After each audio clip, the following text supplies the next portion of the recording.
Well, with the lights out, we'll try this from a different angle so I don't look like a big shadow from this side. I do want to remind everyone, right after we're dismissed, we'll start taking some pictures for the church directory. Everybody that's ready today to get that done, we'll get yours out of the way. If you weren't ready today, come ready next week, and we'll get yours next week. But we want to get everybody that can today. A minute ago, the sun was out, and I thought we'd do it outside by this brick wall right over here. We'll see how it is. Try to have to do it outside where we can get some light, unless the power comes back on. So as long as it's not raining, we'll still probably try to do it outside by that wall, and that will work well for us, hopefully.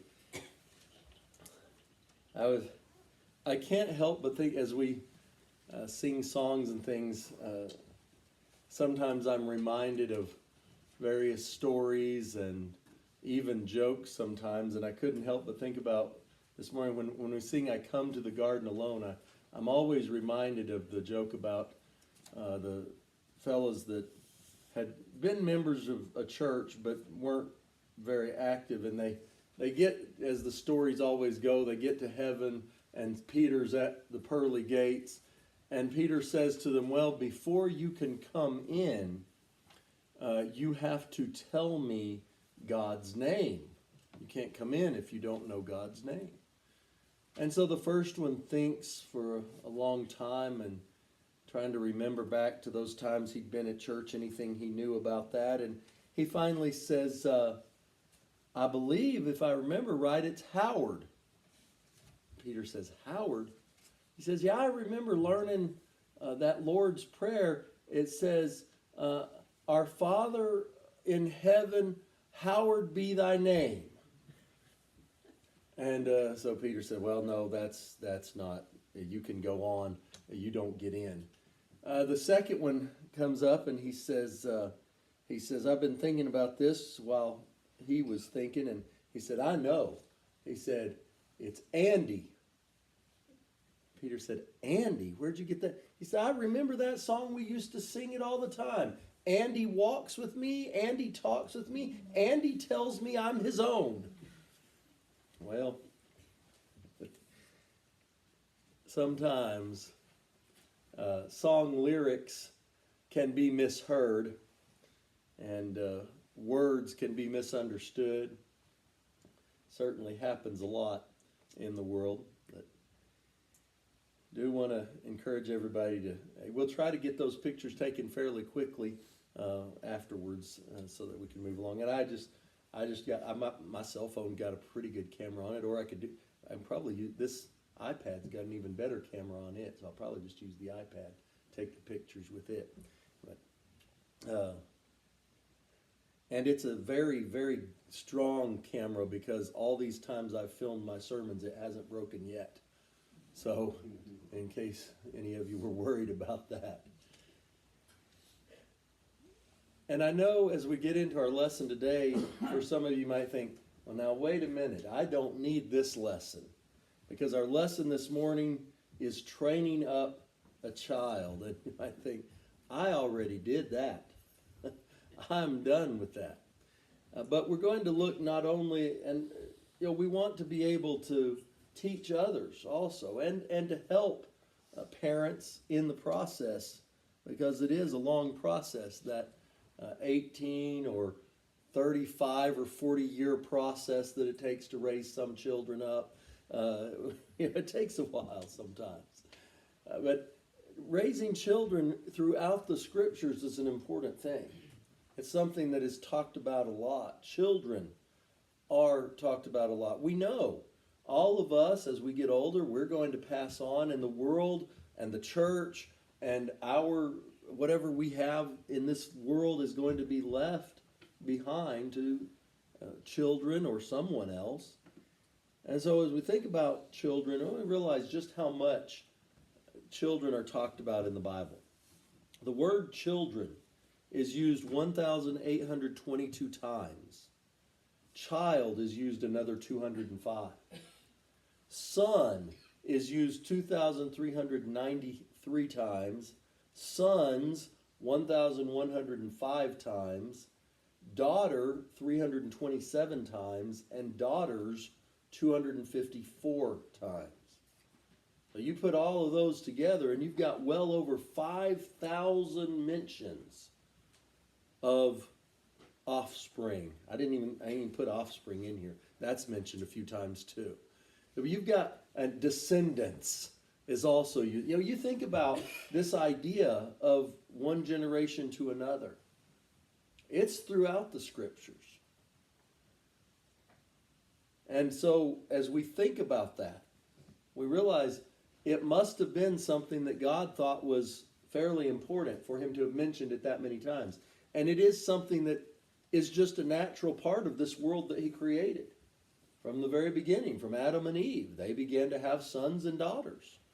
And so it is that pattern has continued for 6,000 years. And in fact, God describes himself as a father and us as his children. And so when we think about him choosing, of all the relationships in the world, and certainly we read in the scriptures about him being our king and we're his subjects. We read about him being our master and we're his servants. Yes, certainly. But the one that he keeps coming back to time and time again is, I will be a father to them, and they shall be my children, my sons and daughters. And so this idea of God as a father lets us know too how important this idea of parenting and of childhood and that relationship between parent and child is. So let's observe three things this morning. The first thing we want to observe is what parents shouldn't do to children. This one certainly should be pretty obvious to us, but unfortunately a lot of parents do some of these things to their children. And we want to stop that if we have the ability to do so. First of all, they should not provoke them to wrath.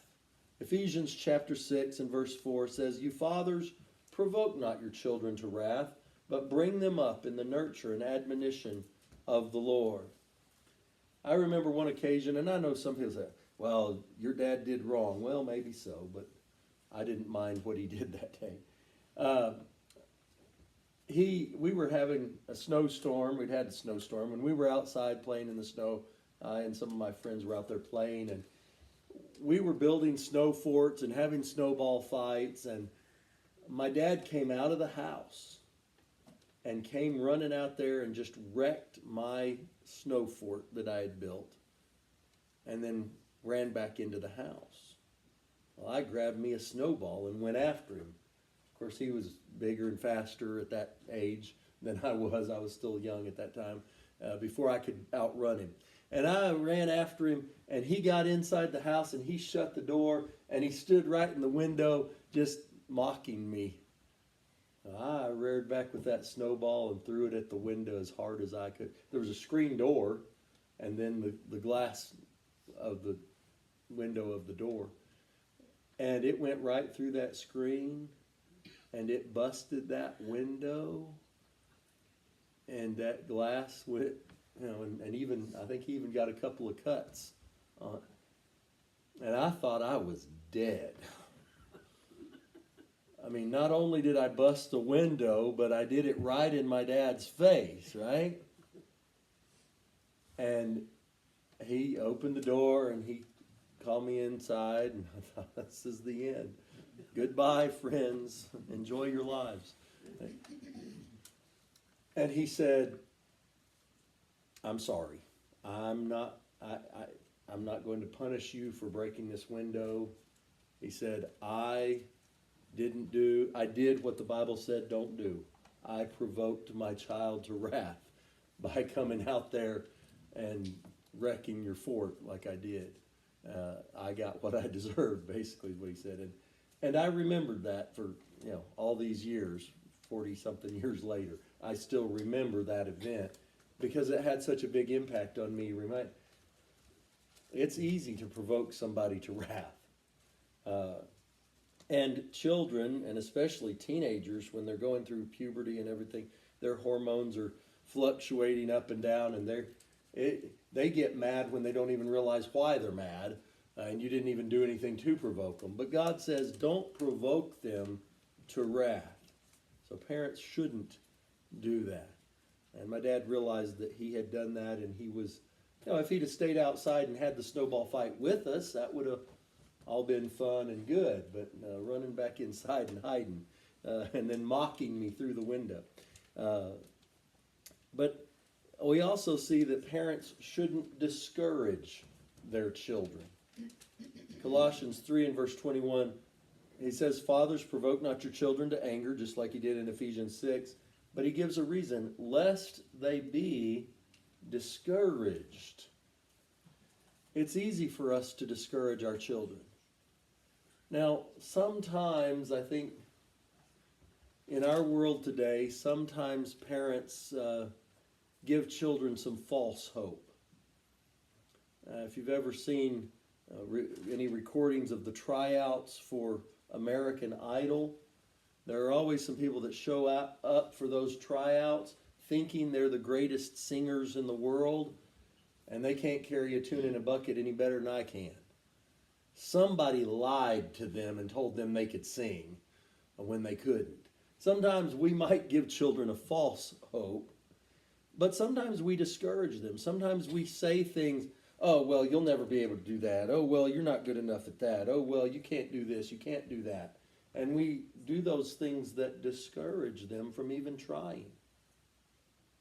Well, you're not smart like your brother, or you're not pretty like your sister, or you're not, and we start to say those things that discourage children. And sometimes grandparents do the same thing. They'll pick one child that's a favorite, and that one is special and the others aren't. And that can be very harmful to those children to treat them that way and discourage them. On the other hand, parents also shouldn't indulge them. 1 Samuel 3 and verse 13, God was angry at Eli because his children were being indulged. They weren't being controlled at all.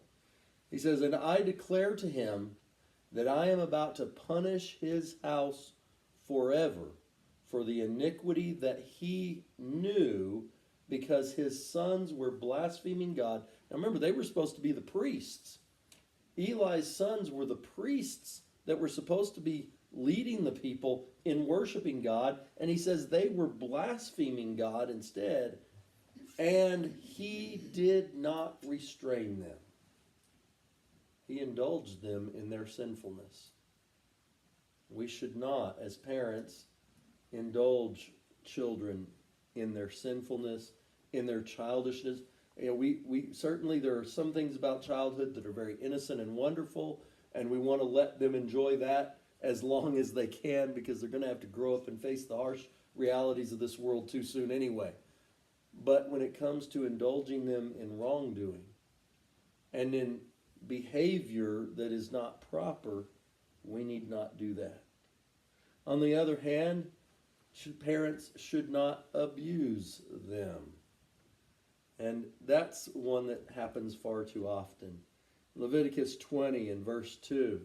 Say to the people of Israel, any one of the people of Israel or of the strangers who sojourns in Israel, who gives any of his children to Molech, shall surely be put to death.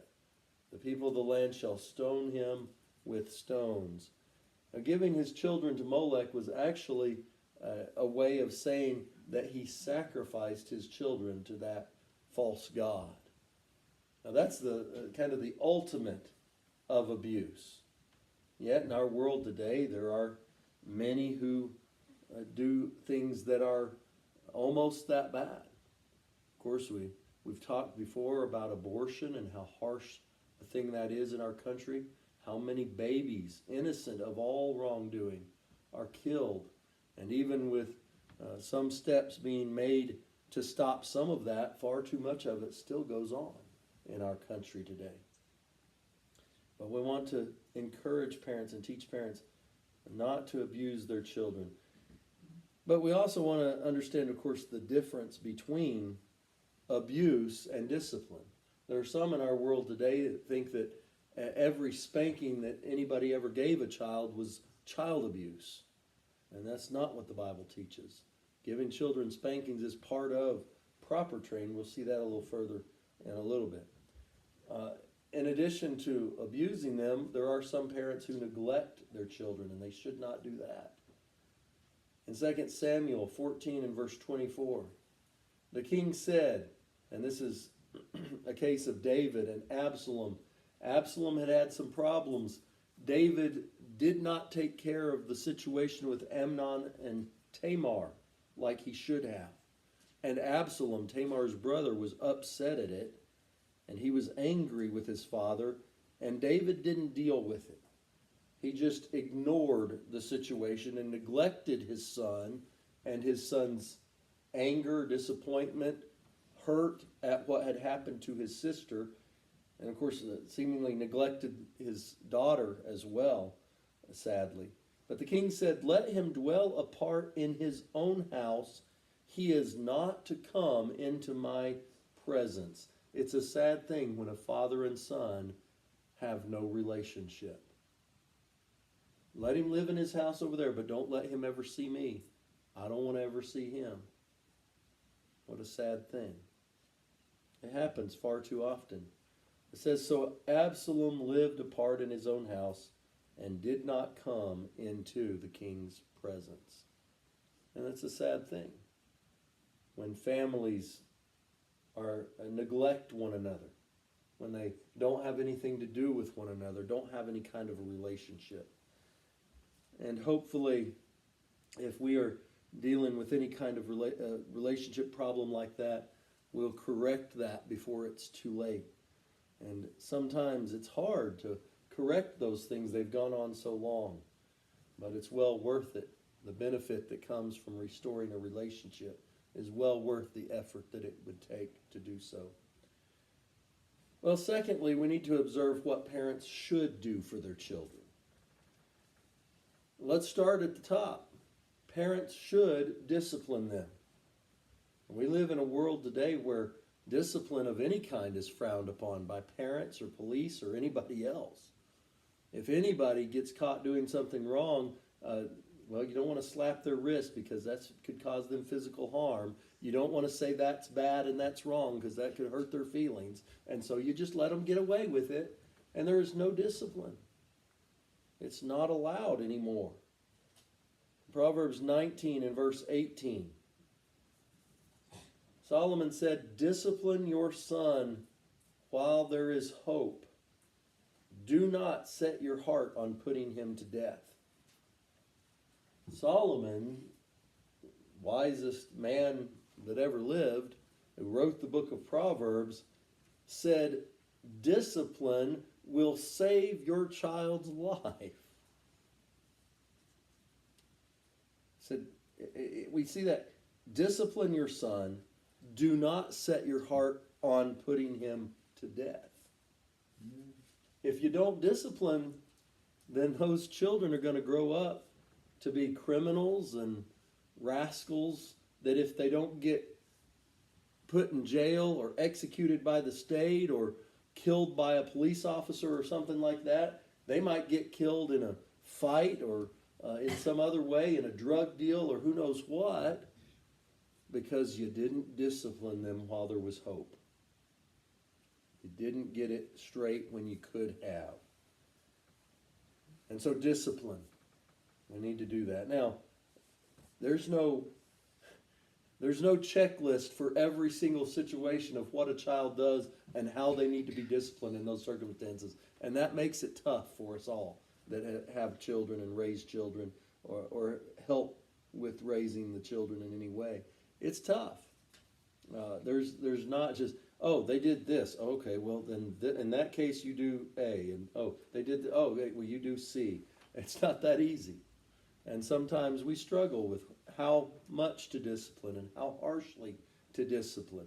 But that's part of the training. But also parents should teach them. Deuteronomy 6, verses 6 and 7 says, "And these words that I command you today shall be on your heart. You shall teach them diligently to your children, and you shall talk of them when you sit in your house, when you walk by the way, and when you lie down, and when you rise up. In other words, all day, every day, from the time we get up till the time we go to bed, we need to be teaching our children God's ways. And parents need to be doing that. We don't. I've never met a single parent that did that all day, every day. We need to try. We need to do better. There's always room for improvement. They say the room for improvement is the biggest room in the world. There is always room for improvement. But we keep working on it. We keep trying to teach them more things. We keep trying to expand their knowledge of God and their obedience to Him in the process. The Bible also tells parents to nurture their children. Ephesians 6 and verse 4. And you fathers, provoke not your children to wrath. We saw that earlier. But, so this is the opposite. Instead of that, do this. Bring them up in the nurture and the admonition of the Lord. Sometimes we forget that admonition part too. That's part of the discipline. We have to admonish them when they're doing wrong, but we want to nurture them. I know it's harder for fathers sometimes, it seems like. Fathers tend to kind of be a little more emotionally withdrawn from their children. It's hard to be nurturing sometimes. The hugs and the snuggles. Maybe when the kids were little bitty, they did that, but then as the kids get a little older, it's, arm's length a little more. But they need that nurture, and it's not always a physical snuggle or hug. Sometimes it's other things that nurture. We can nurture with our words through encouragement and through complimenting them when they've done a good job, when they have accomplished something that they've been trying to do for a good long time. We encourage that, and we nurture them in the process. But then also parents should be an example for their children. In 2 Kings 14 and verse 3, it says, He did what was right in the eyes of the Lord, yet not like his father, like David his father. He did in all things as Joash his father had done. So he did some good things. He followed the example of his father, and he did what his father did. His father was a fairly good king for most of his life. And so he was following some good example. But if we're better examples, then children will have a better example to follow. And they can do better with their lives. So being an example for them. And of course, even others outside of our own family. We can all strive to be good examples to the children around us. Be an example of what a good man or woman should be, what a good Christian should do and be. And we need to work on that, being better examples to the children, to the next generation, and the generation that will come after them. One of the reasons that God said that He chose Abraham wasn't because Abraham was perfect, wasn't because of Abraham's wealth, it wasn't because of anything other than this. He says, I have chosen him because I know that he will command his children after him. In other words, Abraham is going to lead his children. He's going to give them a good example to follow, and he's going to command them to follow after him. So being a good example to them. And then the fifth thing we want to notice there is that parents should be consistent with their children. Inconsistency is a nightmare when you never know what you're going to expect. I mean, can you imagine in this world if God had set it up to be inconsistent?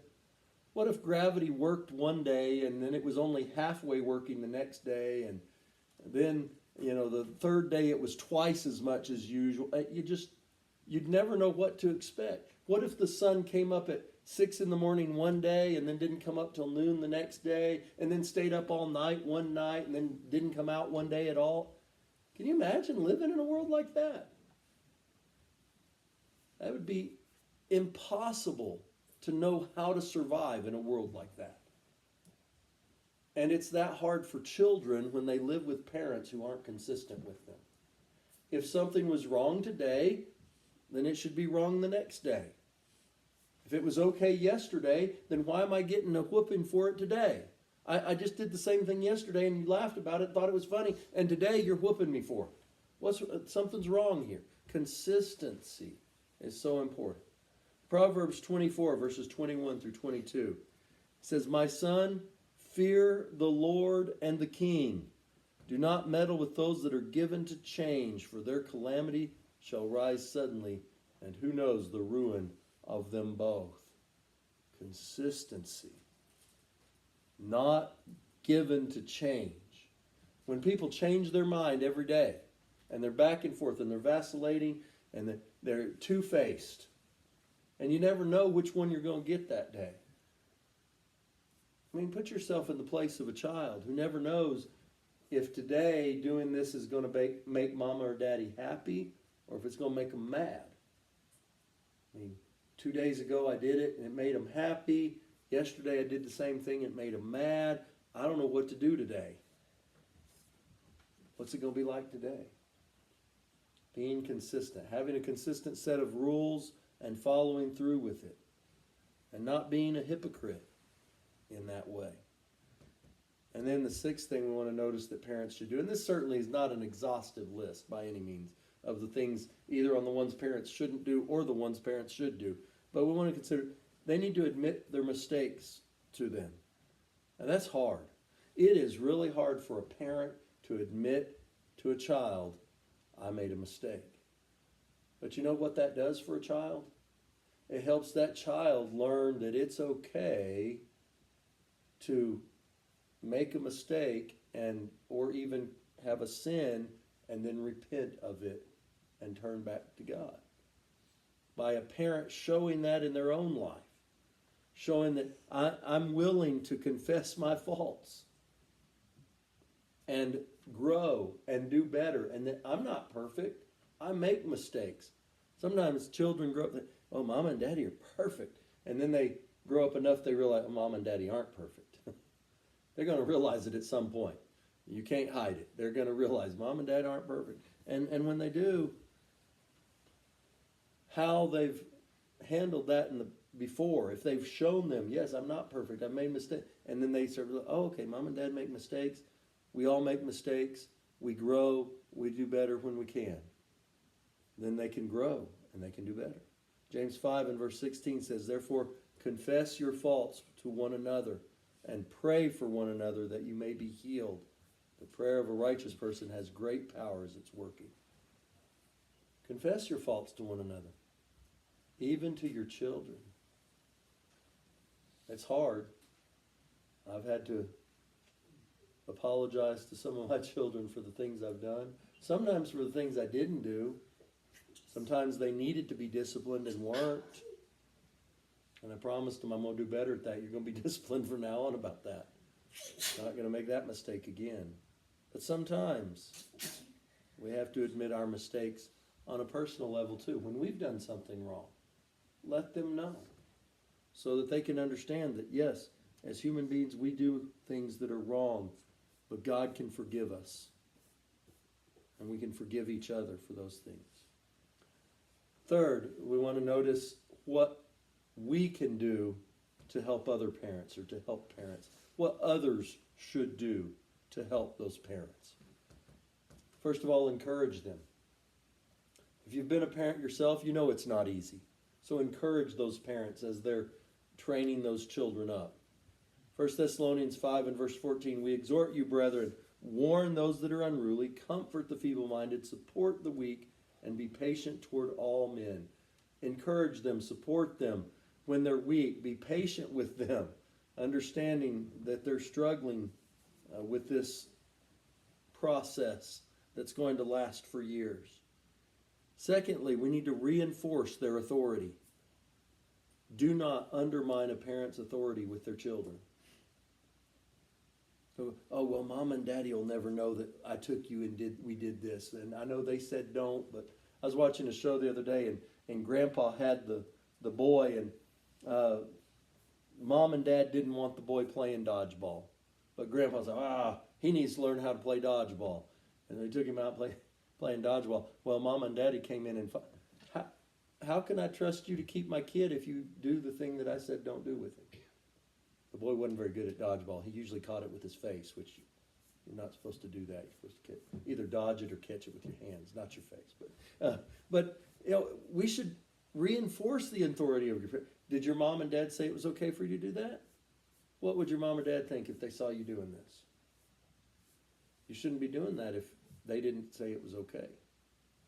We need to be reinforcing their authority. Colossians 3 and verse 20, children, obey your parents in everything, for this pleases the Lord. And if we're teaching children or encouraging children to be disobedient to their parents, we're encouraging them to disobey the Lord. We need to be reinforcing the authority of the parents.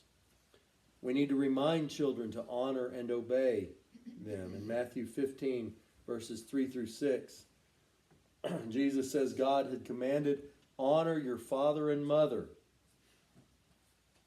But these people, in verse 5, were saying, whoever shall say to his father or mother, I was going to honor you, basically. Whatever you were going to be profited by me, it's a gift to God. So they let him out of it.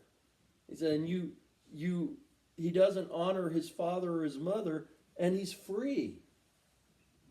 No, we need to be encouraging and reminding children to honor father and mother. And I know sometimes it's some of those parents that aren't doing what they should, who are inconsistent with their children and who are indulging them or abusing them or neglecting them. It's hard to teach those children to honor them in those circumstances. But it's important for them to still respect that is my mother or father, even if they're not the best. None of us are the best, I don't think. I mean, somewhere out there is the best father and mother. I don't think, I probably haven't met that person. There are a lot of mothers and fathers. I don't know which one is the best, but there's only one that's the best. The rest of us fall somewhere below that. But still, we need to be encouraging children to honor and obey, even if their parents aren't the best. And then we need to teach them, the parents, how to be better parents. We need to encourage them and teach them and continue training them how they should go. Hebrews 10 and 23 through 24 says, let us hold fast the profession of our faith without wavering, for he is faithful that promised. And let us consider one another to provoke unto love and good works. One of the things that the older women were supposed to teach the younger women was how to love their husbands and love their children. Teach them how to love. Well, doesn't that come naturally? Well, maybe, but sometimes that's hard too. It's hard to love sometimes in those circumstances when they're doing everything to push your buttons. It's easy to get angry. But teach them how to be better parents, provoking them to love and good works. And then the fifth thing we want to notice is correct them privately, not in front of the children. In 2 Timothy 3 and verse 16, it says, all scripture is given by inspiration of God and is profitable for doctrine, for reproof, for correction, for instruction in righteousness. So we can use the scriptures to teach parents, and when they're doing something wrong and need to be corrected, to be corrected. I've been there where somebody had to correct me about my parenting, and I'm glad they took me aside and did it privately and didn't stand in front of my children and go, hey kids, your dad's doing a really lousy job at this. That would have been rough. But they took me aside privately and said, look, here's a problem and you need to address this. And I appreciated that. That they corrected me, but they also that they did it privately and not in front of the children. It's important for us to do that, though. In Acts 18 and verse 26, Apollos is speaking boldly in the synagogue, and when Priscilla and Aquila heard him, they took him aside and explained to him the way of God more accurately, more perfectly. They didn't stand up in the middle of the assembly while he was teaching and say, hey, you don't know what you're talking about. they waited and they took him aside and they said, hey, we know you did a good job with this, but here's some things you don't know about. Because Apollos didn't know about the Holy Spirit and some things about that. He only knew the baptism of John. There's some things he was missing out on, and he needed to learn those things. So what about you? Are you helping the next generation? Are you supporting those that are raising that next generation up? Are you discouraging them? What are we doing to help the training of the children that needs to be being done? Even if we don't have children, we can still help train that next generation up, and we can still help encourage them to be obedient to their parents and honor their parents. There's so much we can do. A little card sometimes, or a phone call, or any kinds of things to encourage those parents to do better or to keep doing, even though it's difficult sometimes. And we live in a world where on television and in the movies and things, parental authority is not respected. The parents are the joke. The kids are always right, and they're always smart, and the parents are dumb. And that's the society that we live in. And that's what's pushed. And we need to push back against that. The parents have the authority. The children are to honor and obey them and respect them. And we need to encourage that.